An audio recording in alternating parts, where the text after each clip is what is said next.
Please welcome to the stage Darren Siskowski, Key Account Manager at Moog.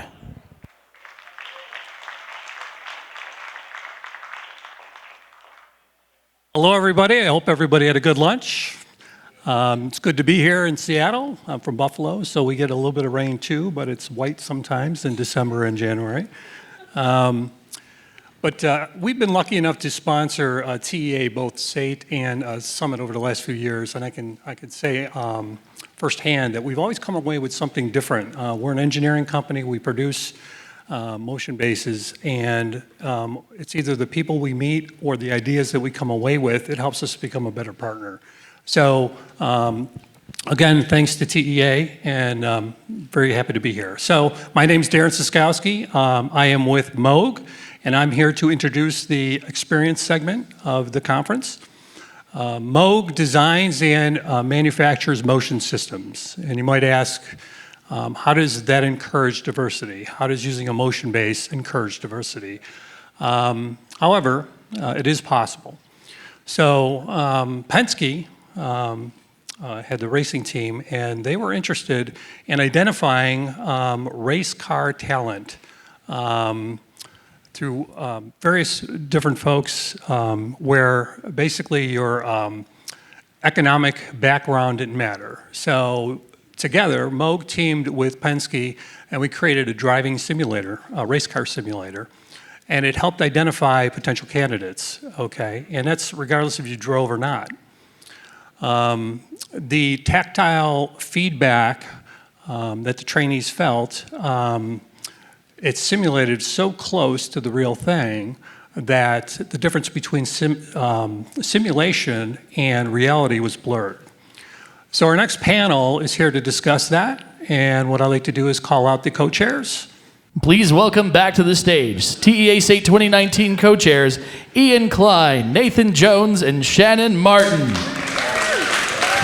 We made it. We're here. All right, thanks again, Darren. Give it up again for Moog for being one of our 4 segment sponsors. So you've probably noticed we've done things a little bit differently here this year for SATE. It's not necessarily in sequential order, but guess what? The theme is diversity, so hopefully you're used to that and she'll really come as no surprise to you. We wanted everyone to experience the elements of SATE in the same way that we approach this conference and theme, really, and the programming by really coming together. So now we get to the last part of SATE, the SATE equation. The one thing that sets storytelling, architecture, and technology in balance is experience. I've always liked the double meaning of SATE. People ask, well, why should I come to SATE? And of course, I tell them, well, it's there in the name. Certainly, it's storytelling, architecture, technology, and experience. But also, to SATE is what this conference actually does. And it satisfies the appetite of the mind. It fills our open curiosities, offers solutions for our questions, and it feeds our hunger for knowledge. And we think that's something to strive for with all of the experiences we create, whether it's SATE or that new ride I can't talk about. They fulfill the appetites, the desires, and yearnings, even ones we know we had or for whatever reason didn't even know we have. Our next panel takes us behind our appetite for experiences that take us beyond the everyday. Why do we need to be there and not here? So please join me in welcoming to the stage Trent Oliver of Blue Telescope, Mark Harris of Second Story Interactive Studios, Aisha Hauser of East Shore Unitarian Church, Jess K. Smith of Art Barn and University of Puget Sound Theater Arts, Monica O. Montgomery of Monica Muses and Museum and Cultural Center, and interactive storyteller, Ilya Silak. This is Blurring Realities.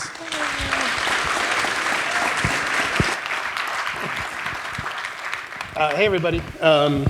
So thanks for coming to our panel. I wanted to take a moment and thank all the people it takes to put this conference on, from the organizers and the sponsors, all the staff. It wasn't until I got here till I understood what a monumental accomplishment it is in undertaking, so thanks to everybody. And I just wanted to talk really quick about how this panel came about. Like many good things in life, this panel came about over drinks. I was in LA with Courtney Day, who worked at the Creature Shop. You got a woo for Courtney? Yeah, we got a lot of woos. Yeah, exactly. A guy named David Cobb, who worked for Thinkwell. Yeah, I expected that one. And then Erica Kova. Erica, are you here? Okay, good. Because if you didn't show up to my panel, it would have been really awkward later. Thank you. So Erica, Courtney, and Dave and I were talking about immersive theater. We're all fans of it, and I go to Los Angeles pretty regularly from New York to see new work. I'm an immersive theater playwright myself, in addition to the other stuff I do. And as we were talking, Courtney said, well, maybe there'd be a good panel we should do about immersive theater. So she introduced me to Trent.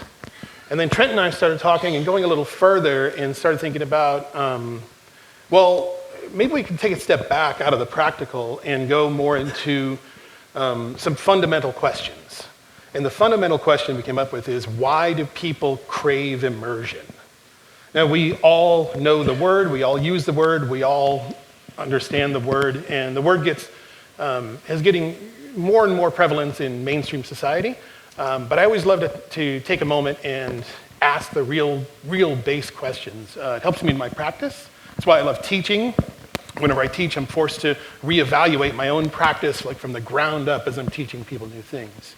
So that's how we got to where we are, and I just wanted to give you that little bit of history as we're going. So this is going to be us asking very, very simple questions to extraordinarily smart people. And hopefully, and not me, them. And hopefully it'll drive a little bit of insight, and if not, at least some questions we can all talk about at the bar later on. But hope you enjoy it. Okay, so we have the, so, blurring realities. So here's the first fundamental question I want to ask of our panelists.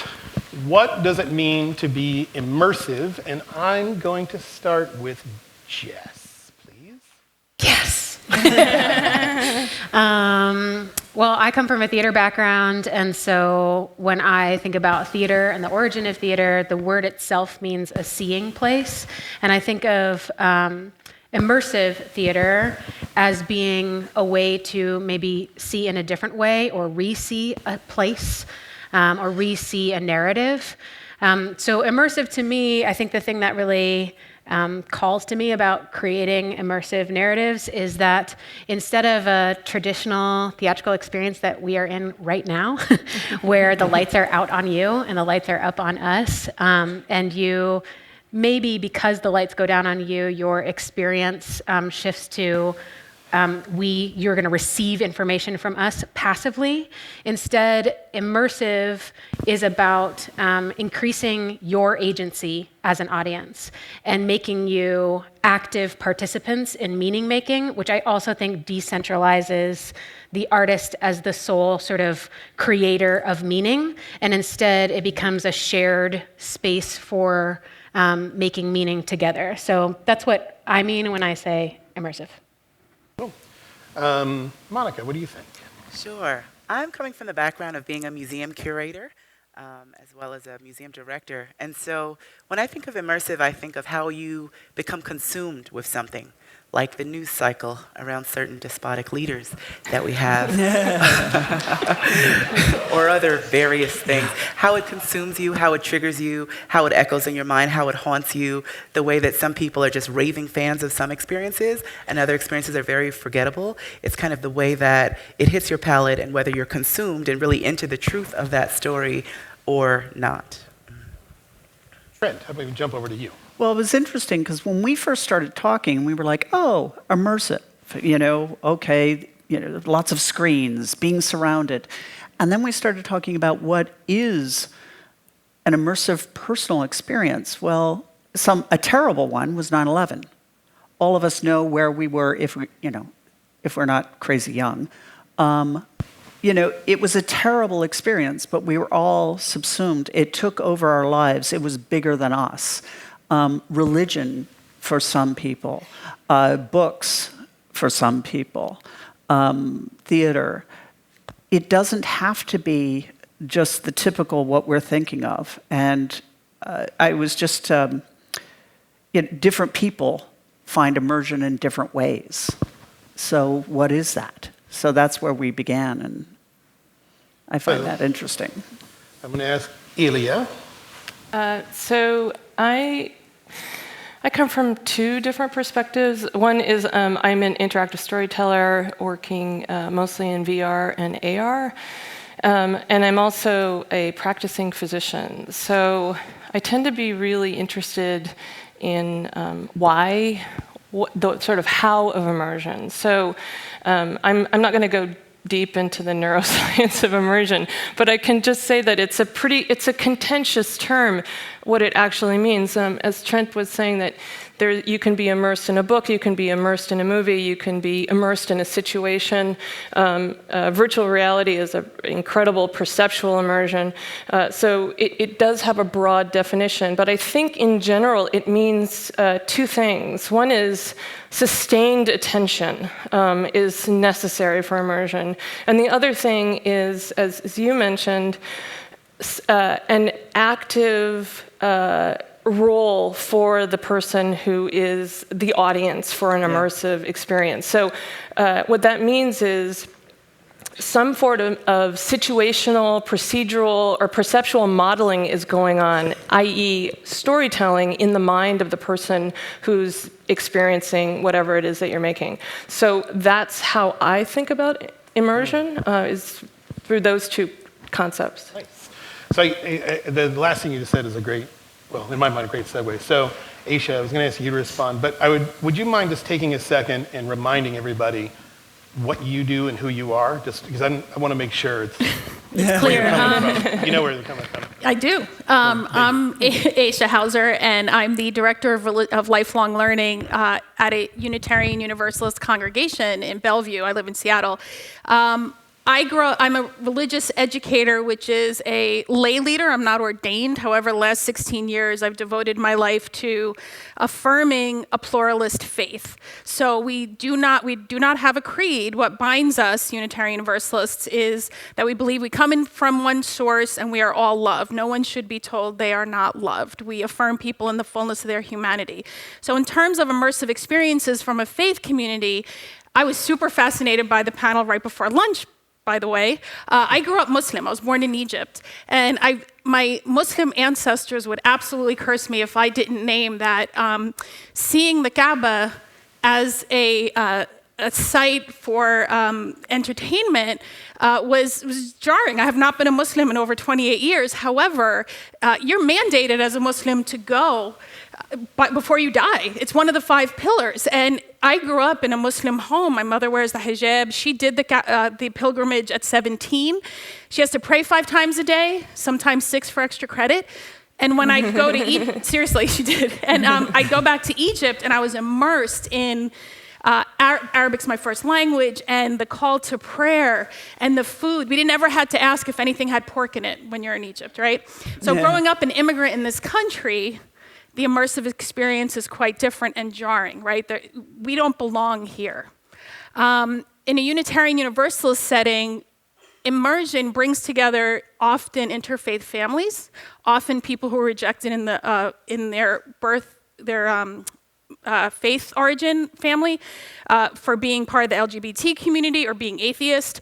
And so we create an experience that is co-created. That is, like you were speaking about theater, the theater that you're involved in.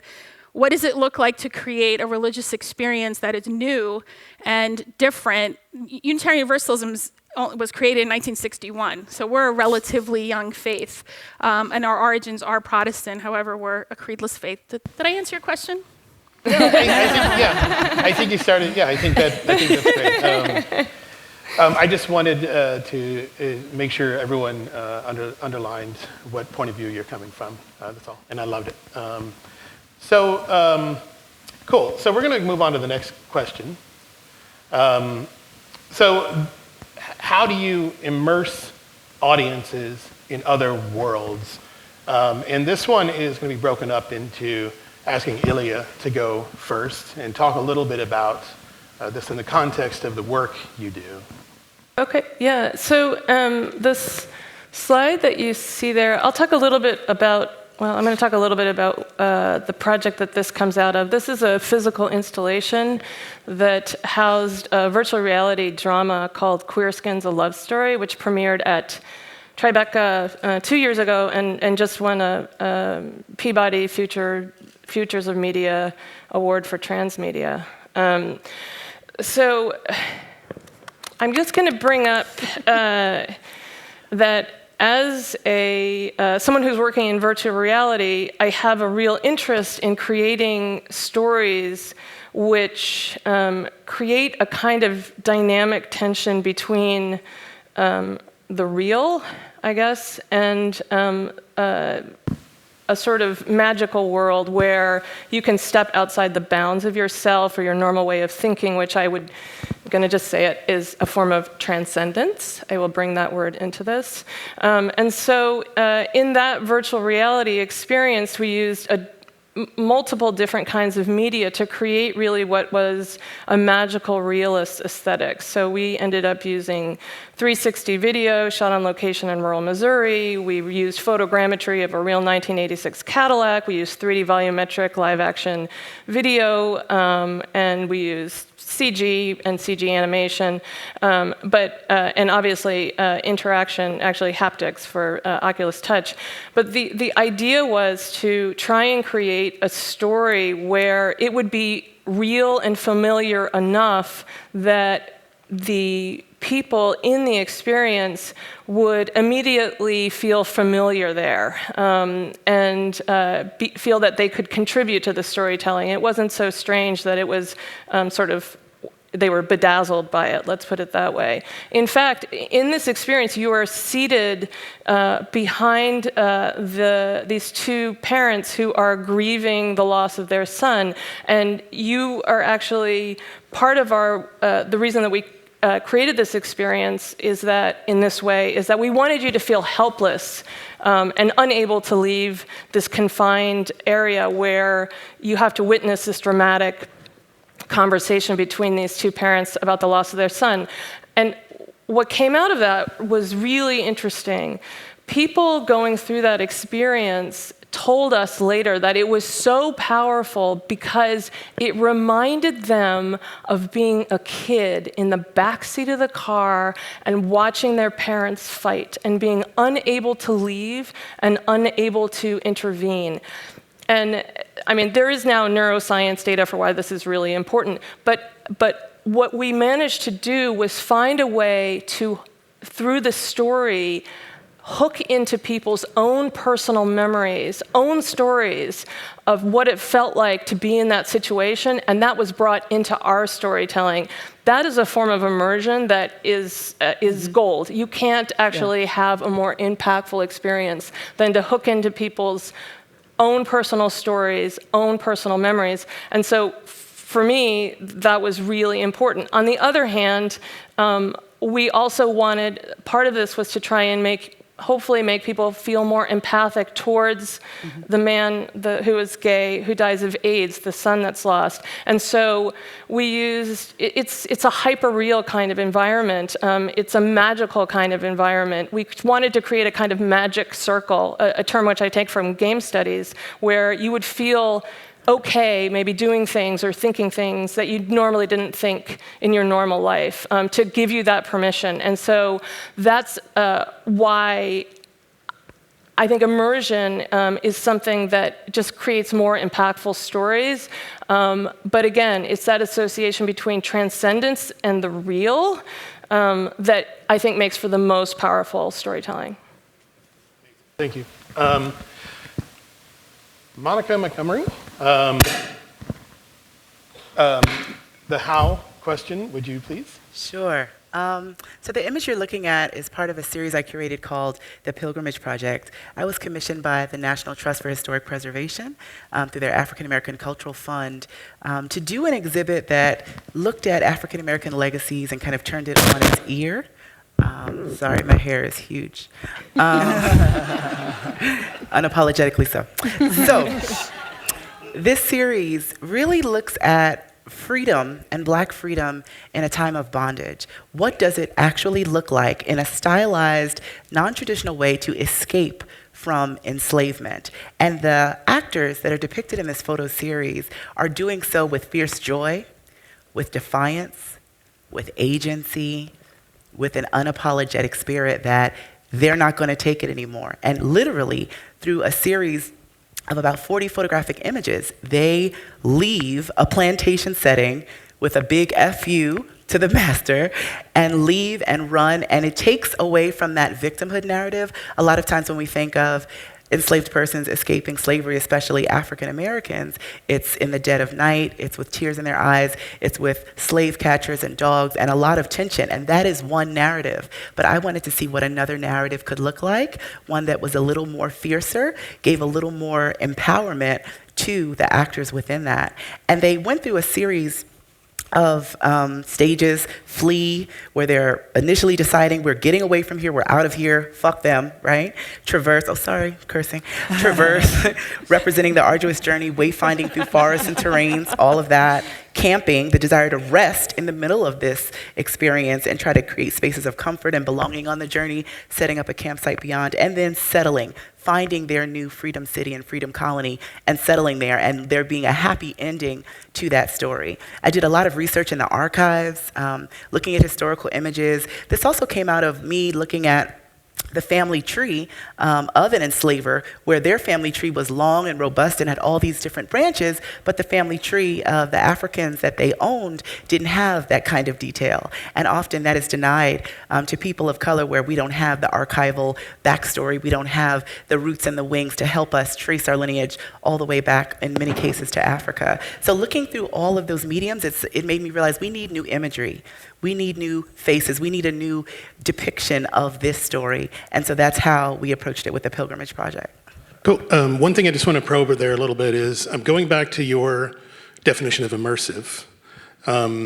Just would you dig a little more into how the series played into that for you? Sure. So we had this on display at a plantation, Woodlawn Plantation in Virginia. It was interesting to come into the home and a space where these histories, these legacies were alive and everyone knew it, although they didn't really include it in the tour. But to put this on the wall in a way that kind of stayed with you, again, that haunted you. It consumes you when you think that human beings have been treated terribly, that in the recent past, that many ancestors and many of our families have gone through this chattel slavery. It consumes you, it haunts you, it echoes. I wanted that to stay with people, but I wanted this image to stay with people also, to give that alternate that this wasn't the only way that people fled. There was a different way to envision this. And I think this is immersive, even though this would be considered 2D. We didn't have screens and tech, but we did have the story, we had the images, we had the alternative family tree we created, which gave a presence that still is felt in that plantation space. Wow, that's amazing. Jess, in terms of the how. I think the how started from a pretty selfish place, if I'm totally honest. In 2012, I founded a company called Art Barn that makes original site-responsive immersive theater. And part of the impulse for that came from, I was living in New York. I was just feeling really uninspired by going into like black box after black box and seeing like, I don't know, there was just like, we had lost the magic to steal from Lucia. And I was hungry to engage differently and more deeply with my collaborators, with content, in a space. And so we did a retreat, and we went to the woods of upstate New York in Woodstock, and we ate meals together every day, and we worked for 10 hours straight. With meals. And I noticed really quickly that actors started breathing differently when they were out in nature, and that we were not, like, something kind of opened up about how we were collaborating with each other. There was a softness, a kindness, and a real engagement that felt different from what we could manifest when we were in a 3-week rehearsal process in the same like crappy rehearsal room in Manhattan somewhere. And there was something about that felt like worth pursuing. And so part of when I think about how we create immersive environments is I try to create some of that for an audience. So part of that it has been inspired by, I saw the New Island Festival, which was, I think only happened one year on Governor's Island in New York, inspired by these two Dutch site-specific festival makers. Jan and Joop were their names, and they had fantastic mustaches.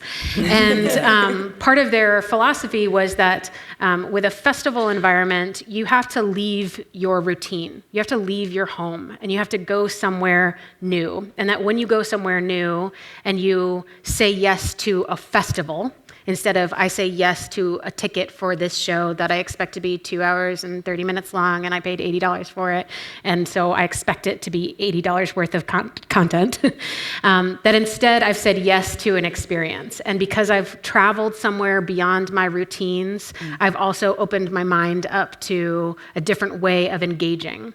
And I felt that with my collaborators when we were in a retreat setting. So what we create is often, we describe it as part theater, part installation, part shared meal, part walking tour. And some of the ways in which we try to formalize that are, we have done pieces where the audience makes food together or eats food together, and there's something about that just, I don't know, goes to a communion place, I think, for a lot of people. There are times where we cast the audience in a way that I think Ilya was talking about as well, of how do you cast the audience's view on this narrative? Are they voyeurs? Are they actually just overseeing something, or are they in the world with you? In which case, are they costumed in some way? Are they given some sort of shawl that's put over them and they're invited into the narrative?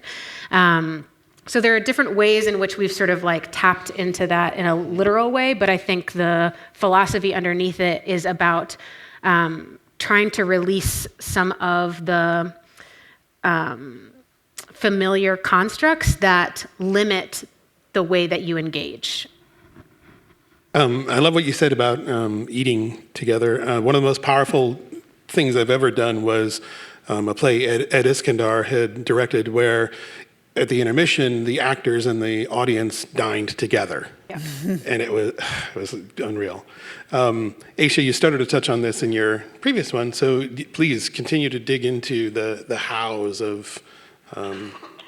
So part of my work, service to the Unitarian Universalist faith is to create experiences that transcend where we are, right? Without the bells and whistles. So you're sitting in a seat, and it's very much storytelling based. We do light a chalice to represent the light of hope and freedom. And one year I did a Christmas Eve service that I led, and the sermon told the story of Jesus as told in the Quran. And many Christians don't know that the Quran is actually part 3. It's Old Testament, New Testament, the Quran. And the story is actually a very short passage. Mary is afraid, she's freaking out, she's pregnant, no one's gonna believe her. Fascinating, side note, the Muslims believe in the virgin birth, but not that Jesus is the Son of God.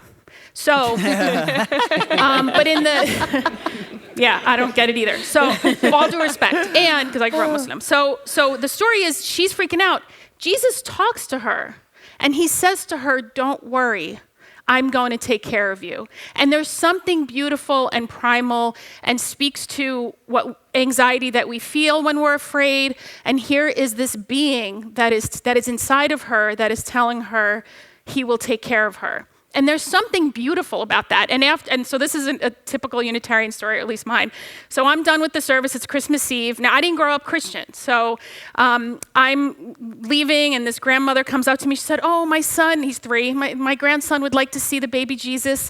And in my head, what first popped into my head is like, why would the baby Jesus be here? And then I'm like, oh, it's Christmas Eve. So I said, which I thought was...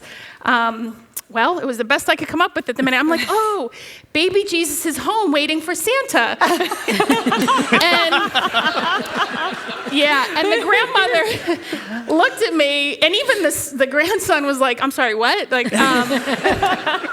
I didn't see them again. I'm not sure why, but so our immersive, the gift of being a Unitarian Universalist for me is I get to every Sunday, especially with children and youth, co-create and tell a story and ask questions and have them ask questions. And we are, one of our tenets or one of our principles is the free and responsible search for truth and meaning. And I get to be immersed in that with other Unitarian Universalists and seekers. Not all who wander are lost. So. That's beautiful. That story is priceless. Cool. So we're going to move on to the why. And we've already started going into this. So please continue into this with back to Ilya. So what you see here is actually, and I love that you, Mark, picked everything that was not virtual reality, which most people think of as highly immersive, and thank you for that.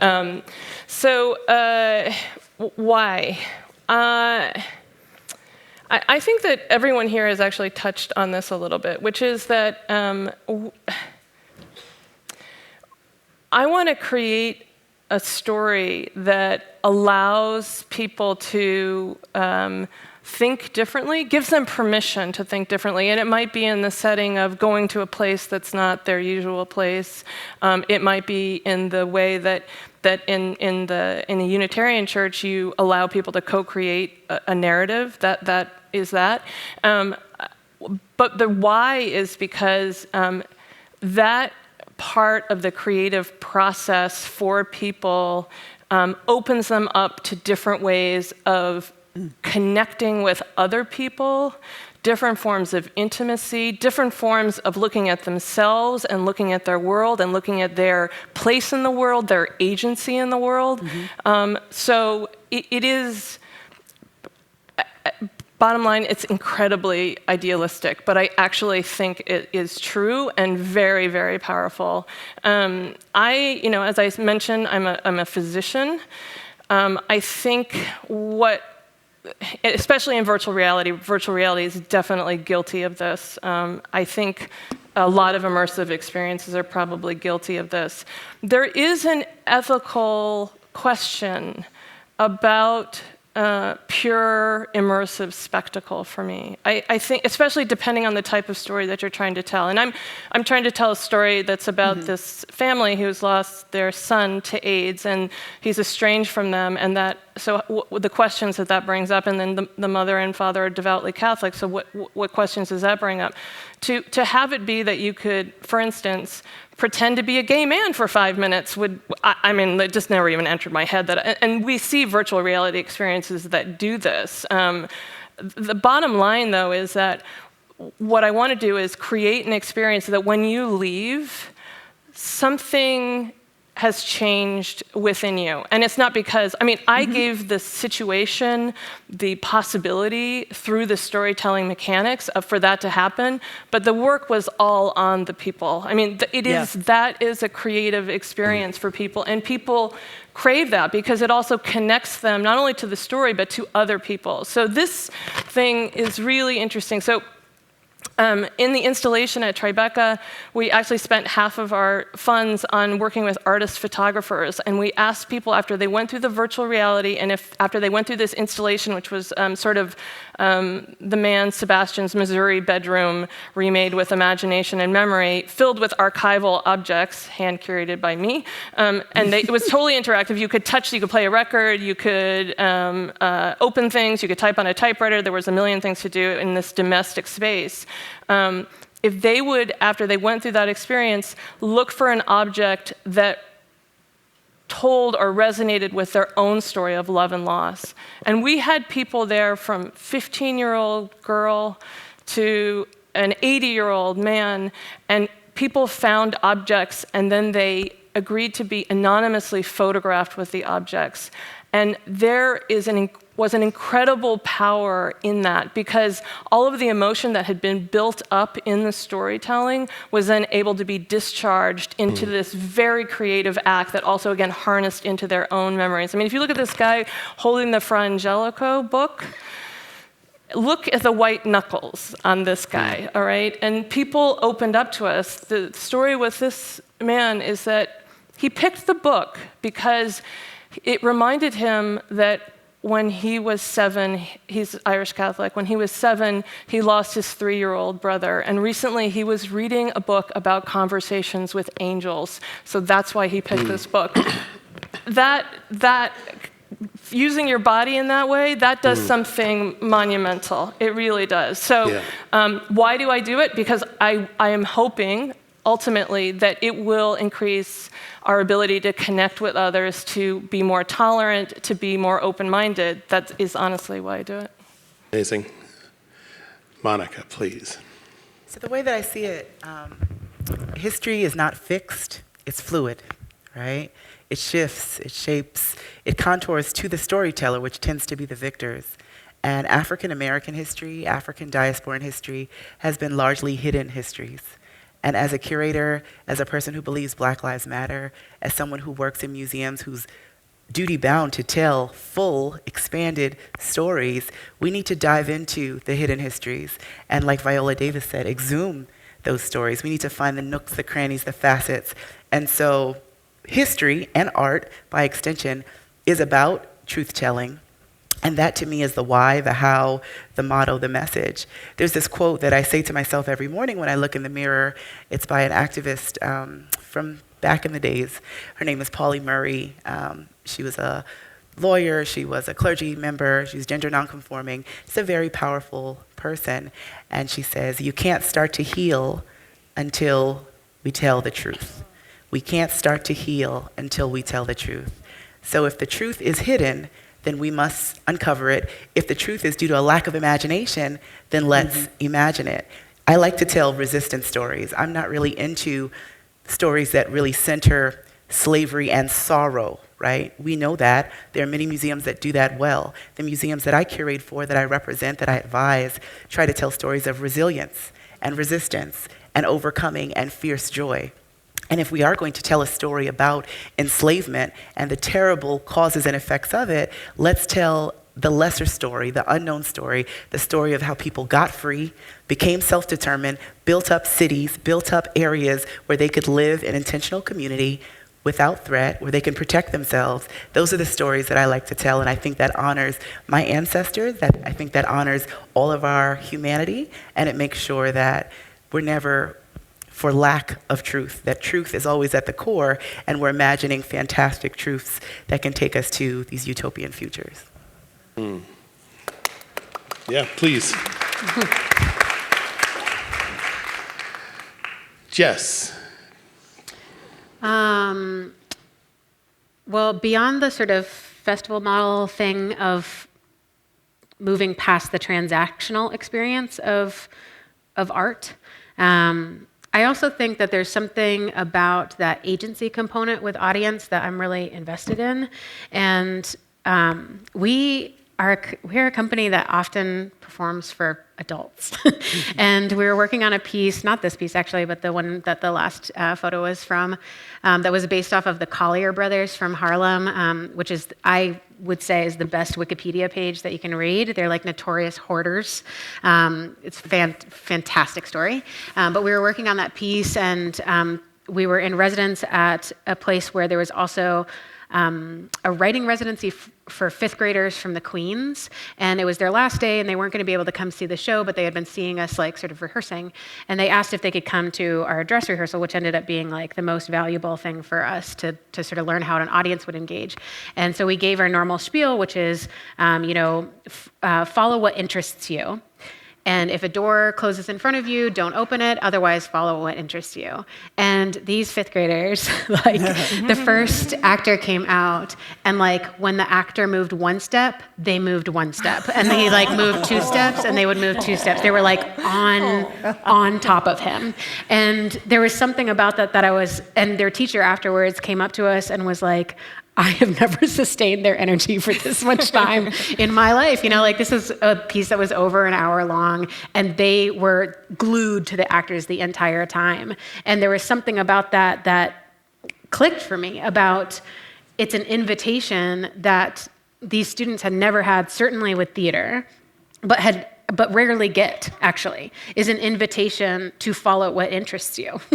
And that is, if we really think about what that invitation opens up and be ready for opening up that much, I think a lot of good can come from that. And the other sort of anecdote that I would give is I worked on a piece at the Georgetown steam plant in South Seattle here.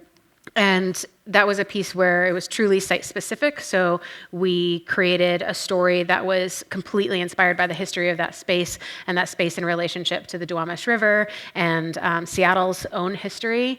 And the process of working on that piece, I live in Seattle and I work in Tacoma and I drive I-5 every single day.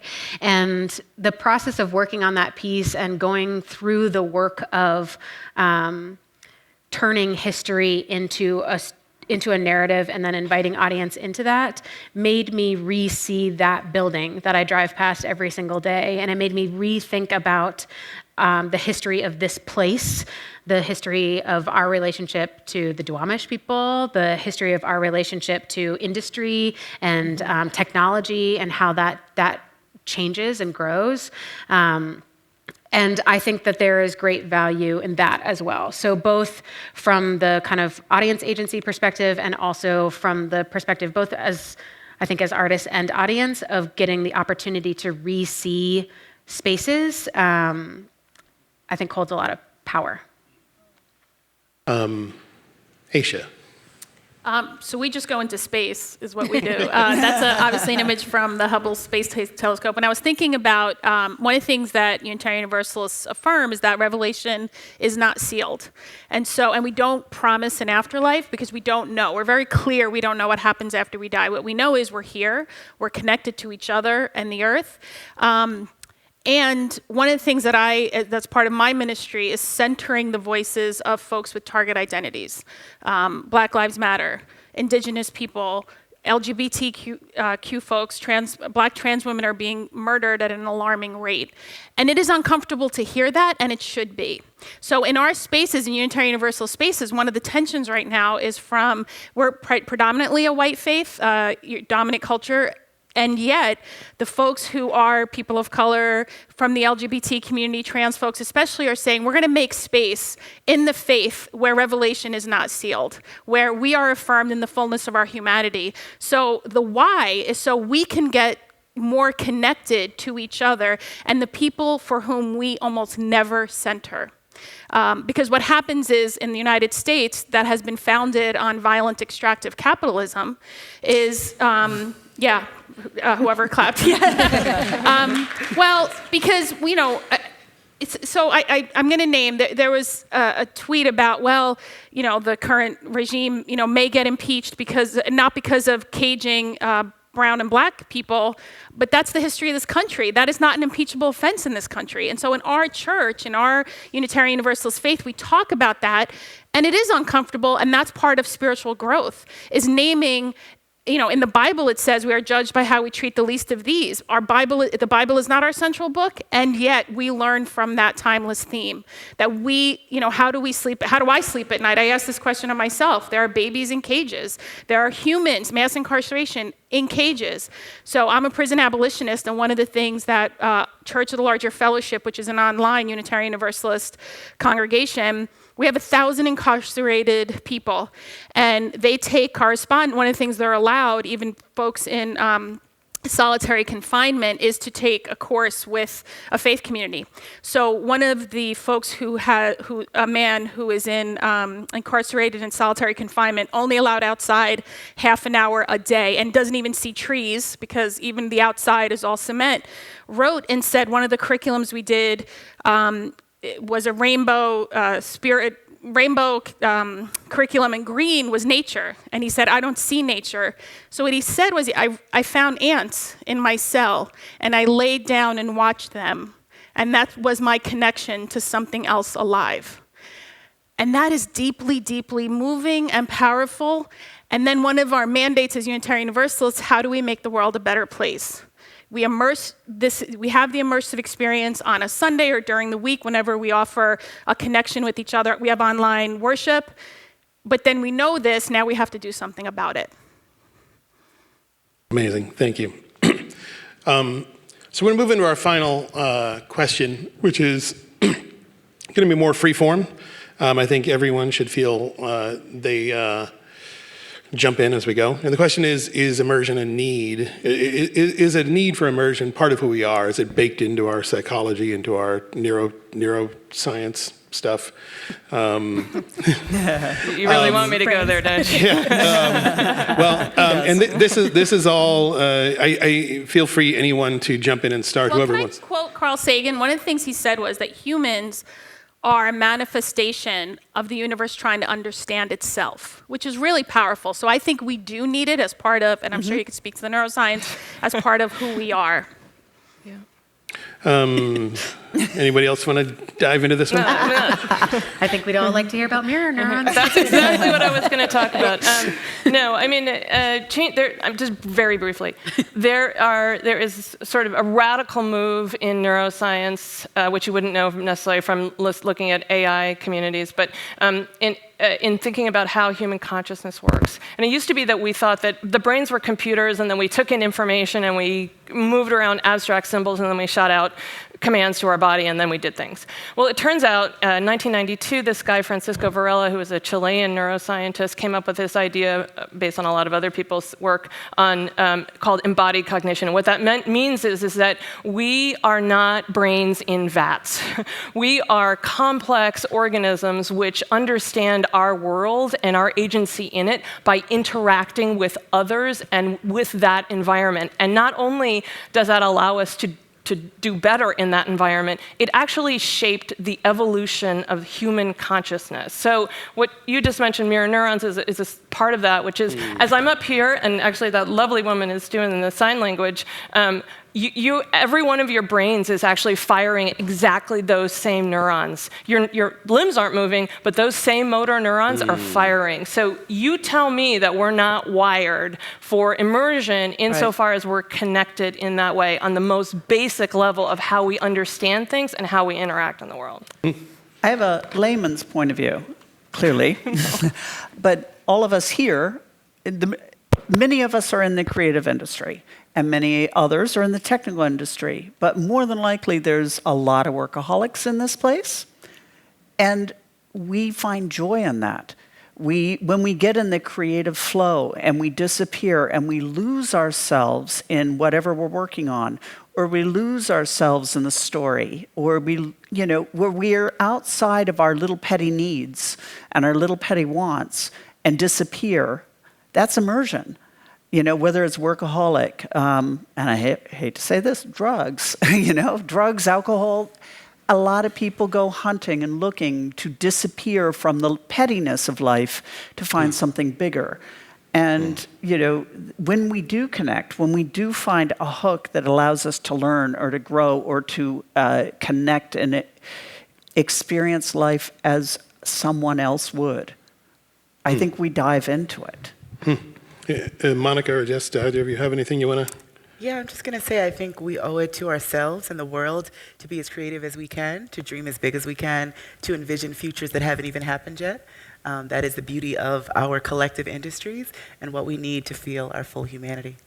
I just piggybacking off of mirror neurons, I feel like I learned about mirror neurons and it blew my brain, just melted.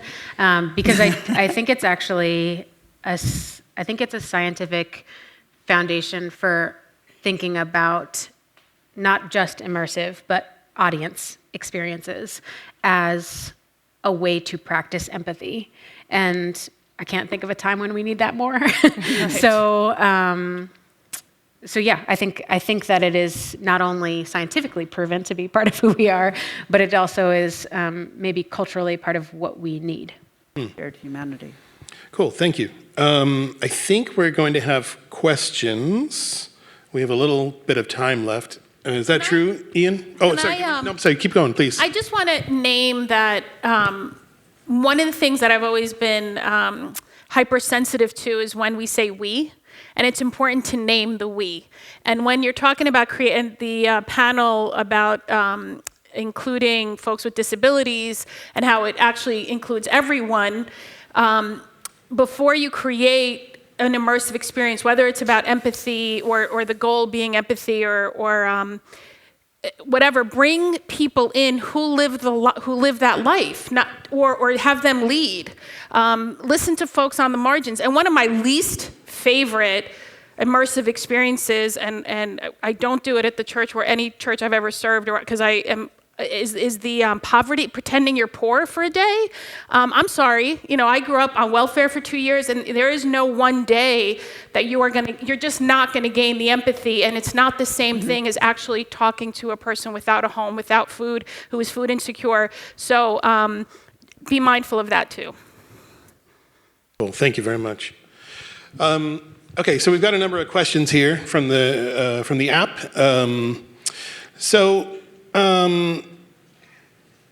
So this is great. We're going to go for this big one.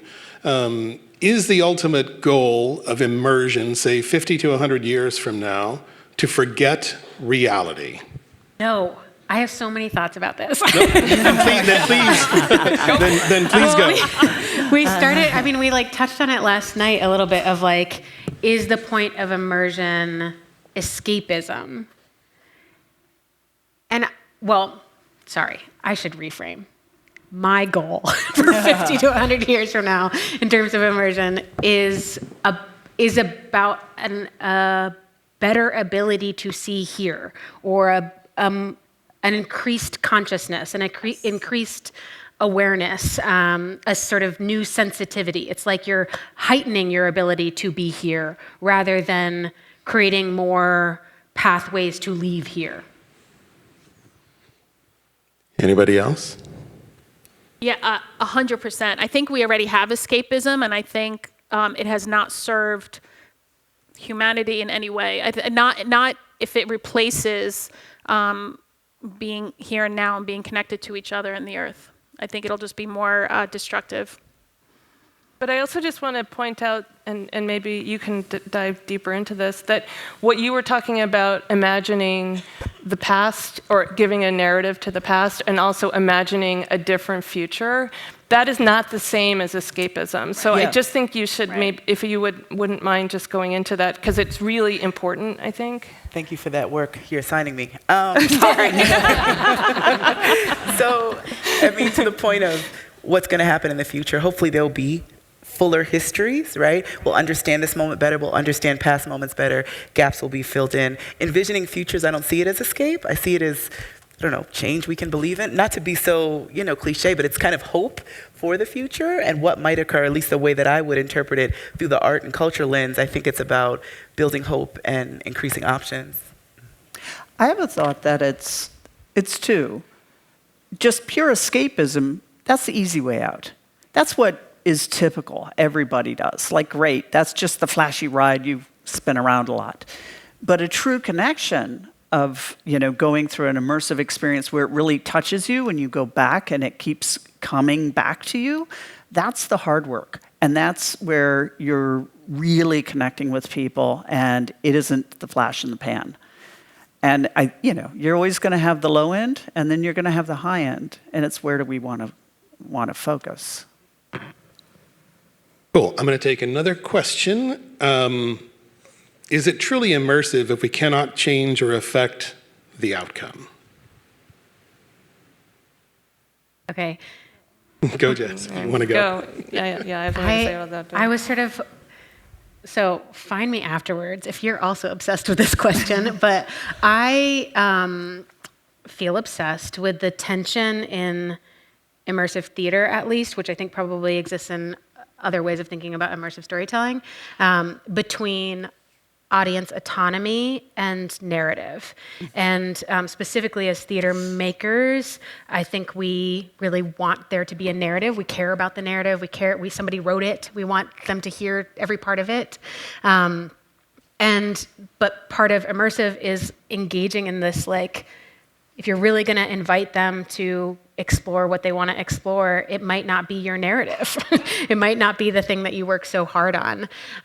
So I think that there's a real tension between those two, and I think sometimes, we just worked on this piece called The Archive, where It was an interactive installation of women's stories, and we introduced it to an audience member as like, this is an interactive installation of women's stories. And this dude walked in, and one of 551 people, and he was like, cool, great, I'm gonna touch everything. And we were like, actually, there are gloves. And he was like, so is it immersive or is it not? Is it interactive or is it not? And I was like, I do understand the frustration that you feel right now. So I think that I don't have an answer to this question other than I think that there is a real tension between autonomy or agency and narrative that we have to acknowledge. And I don't, yeah. I think, I understand the question, but I also think that it's thinking too much of an experience as a product, as an end product. Yeah. I think you can do good and bad storytelling, and the best kind of storytelling allows for a kind of mechanics that engage people's imagination, their memories, their agency. But if on the outside it looks like the product is the same, you miss the whole point. There is no end product. It's what happened in the whole process that matters. The journey is the destination. Yeah. You can clap more than that. I mean, that was good. Okay, amazing. How are we doing on time? Do we do one more question? Sure. I'm going to take that as thank you. I've learned. Aisha's running the show now. Okay, so I think another interesting one in this group is are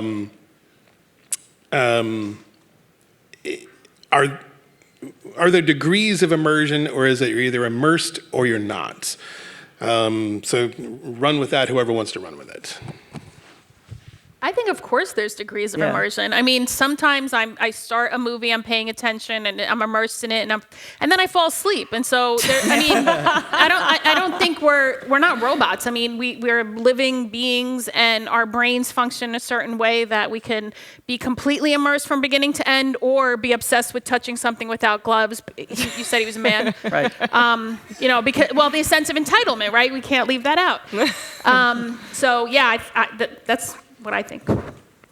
I was going to say I did an immersive experience at the Brooklyn Museum around police brutality, extrajudicial killings, vigilantism, and we put cops and others who have killed black people up on wanted ads and put it in a circle, and there was various elements you could use to kind of tear apart those wanted ads, and then there was tissues and all kinds of stuff going on.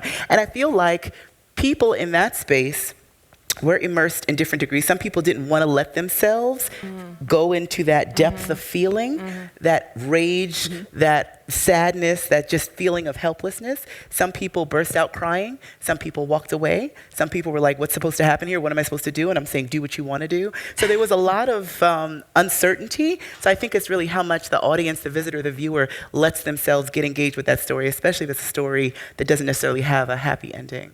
So that's amazing, and I think we're probably close out of time, but I'd like to just poke that one thing a bit is, how do you, sometimes I've done VR, like VR is just an example, and it's so real, I can't do it. It's like real, and that's not what I want because it's terrifying. So I'm curious, in terms of immersion, where do you go? How do you think about moderating it so that it's real enough that you're getting truth, but not so real that you're actually in the place doing the thing, because that's terrifying? Before other people answer, I was thinking of the 9/11 Museum. As you're going through, there are exits. You can get out. And you need that for certain things that are too emotional, and it's like, all right, I'm done. I need out now. Escape valves, yeah. Trigger warnings. Content. I mean, I think the best VR because agency is lost once you are just bombarded by your senses, right? And so that, in the end, you can, human beings work by destroying memories like that. We don't get out of an experience and then go, I'm going to just ruminate on this a little bit. We were like, it's out, right? So the point is to create an experience that, again, has its touchstones in reality, but allows that kind of agency, and you might lose people. There might be too much critical distance in there, but I think that ethically, there has to be that space. There just has to be that space. Otherwise, it's just bad storytelling, in my opinion. Okay, great. So I think that's a good place to end. Thank you all for joining our panel here, and thank you to all the panelists who joined us. We appreciate it, and hope you enjoy the rest of the event.